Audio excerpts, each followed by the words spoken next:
இப்போ உங்களுக்கு சின்னதா ஒரு சர்ப்ரைஸ். நம்ம கட்சியினுடைய வேட்பாளர் பட்டியலை இப்ப நான் அறிவிக்க போறேன். மதுரை கிழக்கு வேட்பாளர் விஜய். இன்னும் முடிக்கல. ஒரு நிமிஷம், இன்னும் முடிக்கல. மதுரை மேற்கு வேட்பாளர் விஜய். மதுரை மத்தி வேட்பாளர் விஜய். மதுரை தெற்கு வேட்பாளர் விஜய். மதுரை வடக்கு வேட்பாளர் விஜய். மேலூர் விஜய். சோழவந்தான் விஜய். திருப்பரங்குன்றம் விஜய். திருமங்கலம் விஜய். உசிலம்பட்டி விஜய்.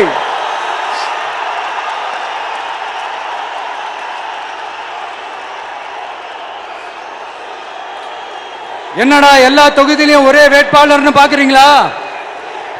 234 தொகுதியிலையும் இந்த விஜய் தான், அதாவது உங்க விஜய் தான் உங்க சின்னம். இன்னும் சிம்பிளா சொல்லணும்னா உங்க வீட்டில் இருக்கிற ஒருத்தர் தான் வேட்பாளரா நிக்க போறாங்க. அந்த வேட்பாளரும் நானும் வேறு வேறு இல்லை. நீங்க அவருக்கு ஓட்டு போட்டீங்கன்னா எனக்கு ஓட்டு போட்ட மாதிரி, இந்த முகத்துக்காக நீங்க ஓட்டு போட்டீங்கன்னா உங்க வீட்டில் இருக்கிற உங்களுடைய வேட்பாளர் ஜெயிச்ச மாதிரி.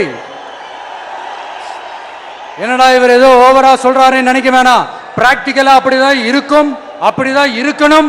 நீங்களும் அப்படிதான் நினைப்பீங்கன்னு நான் நம்புறேன். ஏன்னா இது நம்மளை விட நம்ம எதிரிங்களுக்கு இன்னும் நல்லாவே தெரியும். அதனால எல்லா இந்த அதிகார பலம் எல்லாத்தையும் தூக்கிட்டு வந்துருவாங்க. வரட்டும், பாத்துக்கலாம். TVK will take it, TVK will meet it, TVK will compete with it and TVK will conquer it. TVK will conquer it.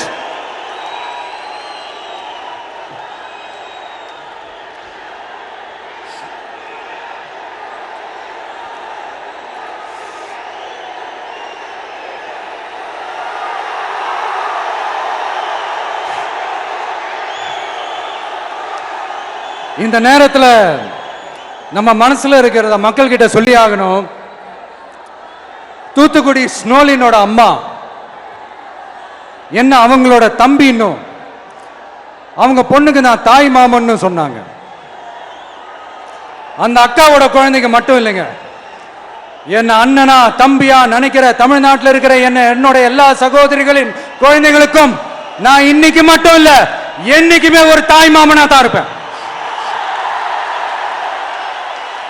நீங்க எல்லாரும் என்னுடைய ரத்த உறவு, கூட பிறந்த பிறப்பு. என் வீட்டு ரேஷன் கார்டுல வேணா உங்க பேர் இல்லாம இருக்கலாம், உங்க வீட்டு ரேஷன் கார்டுல வேணா என் பேர் இல்லாம இருக்கலாம். ஆனா நாம் எல்லாரும் ஒண்ணுதான், உறவுதான். நமக்கு இடையே எந்த அரசியலும் உள்ள நுழையவே முடியாது.